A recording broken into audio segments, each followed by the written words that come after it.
disais, voilà un titre ambitieux. Et je me disais aussi, je crois qu'il faut, avec l'humilité qui caractérise aussi les sapeurs-pompiers de la Loire, je me disais, nous avons de l'ambition. Avec une présentation qui sera faite par M. Chevrier, qui va nous apporter un regard véritablement nouveau sur le monde du volontariat. Le monde du volontariat que nous côtoyons nous tous les jours, mais bon, pour avoir assisté à cette présentation, c'est véritablement un regard nouveau qui devrait être l'occasion de sensibiliser toutes nos autorités aujourd'hui présentes, ça c'est important aussi, nos autorités, qu'elles soient institutionnelles, nos autorités aussi préfectorales, nos autorités aussi du monde de l'entreprise aujourd'hui présent. C'est l'occasion pour nous de véritablement vous sensibiliser aux enjeux du volontariat chez les sapeurs-pompiers.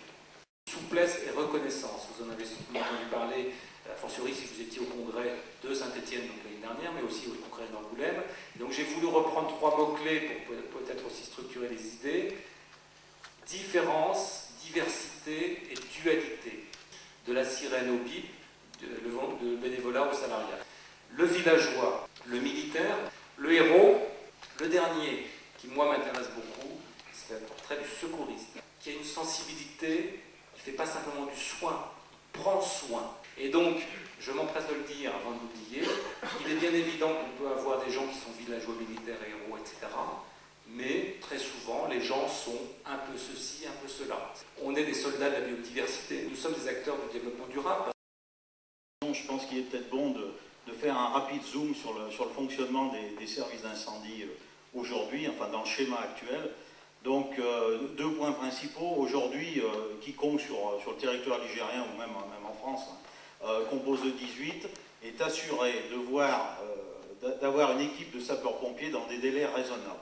Dans les centres urbains, aux sapeurs-pompiers professionnels, mais dès que l'on s'écarte de ces grands centres urbains, l'ensemble du territoire rural, dans ces territoires ruraux, la distribution des secours est assurée, on peut dire, intégralement par des sapeurs-pompiers volontaires. Le deuxième point également, pour mettre en exergue l'importance du volontariat, si d'aventure demain le département est victime de sinistres importants, alors on pense souvent aux événements climatiques, hein, le SDIS, à l'instar d'ailleurs de l'ensemble des SDIS de France, hein, est à même de mettre sur le terrain plusieurs centaines d'hommes dans des délais, encore une fois, raisonnables.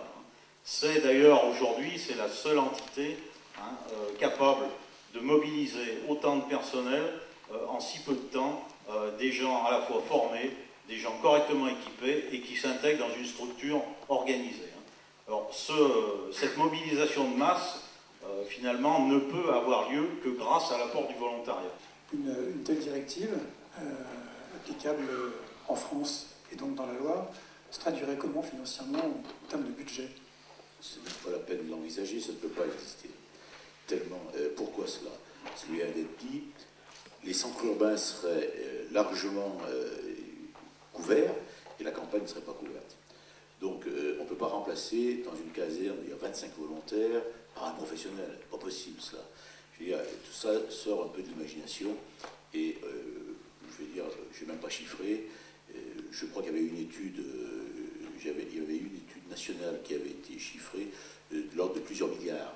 Pour revenir au niveau du budget, c'est un budget qui est certes important, qui, au regard du budget total du département, n'est pas le plus important, c'est évident. Je rappelle aussi que sur le budget, aujourd'hui, on n'est pas tout à fait à 50% de la totalité du budget, le Conseil général, l'autre partie étant payée par les communes.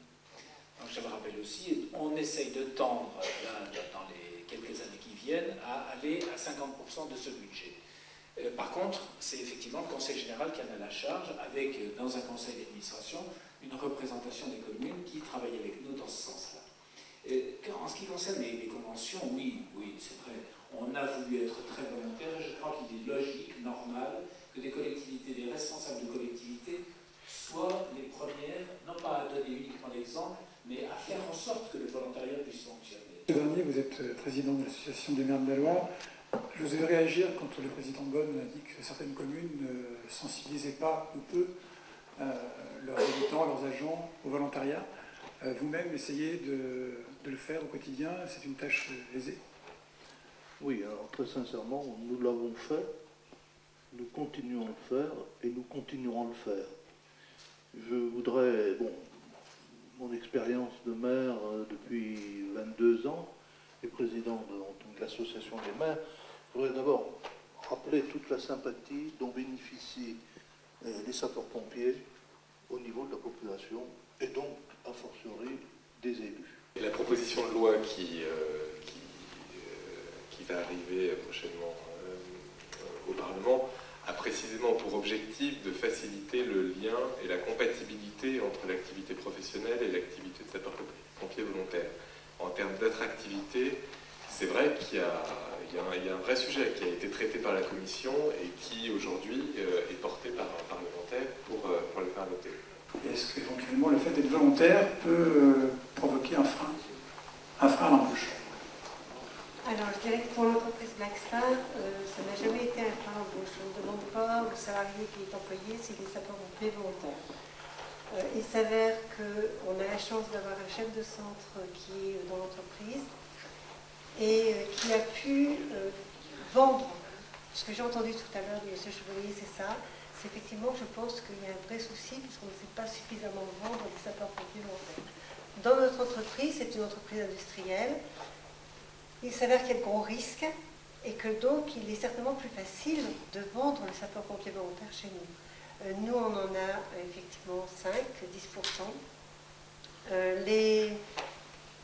Ce qu'on peut constater, c'est que d'une part, c'est géré par le chef de centre en termes de sortie, que ce n'est pas une contrainte, nous, au niveau de l'entreprise, en termes de sortie aussi. Peut-être du fait de notre activité, parce qu'on est en 2 et 3-8. Donc c'est peut-être plus facile aussi, ça se gère peut-être plus facilement. Il y a aussi le fait qu'on a déployé, nous, beaucoup de polyvalence dans l'entreprise, donc c'est aussi plus facile. Donc je peux parler que de l'entreprise Blackstar. Mais il y a ce qu'on a pu voir, nous, en employant des sapeurs-pompiers volontaires, c'est qu'il y avait quand même des aspects très positifs pour l'entreprise. Et ça, je voudrais les ramener parce qu'on n'en parle pas assez souvent. C'est sécurisant pour l'entreprise de savoir que dans chaque équipe, on a un sapeur-pompier qui aura effectivement, pour moi, le geste juste. Quel était celui parmi nous qui connaissait le pompier villageois? En réalité, je me trompe, le pompier militaire, le pompier, on a dit le héros, et on a dit le secouriste. Personne. Vous avez parlé aussi de politique de recrutement. Je pense qu'on ne peut pas imaginer une politique de recrutement sans connaître ces aspects-là du volontariat. Voilà, je ne voudrais pas être plus long. Bon, c'est véritablement le dossier qui nous appartient à nous tous.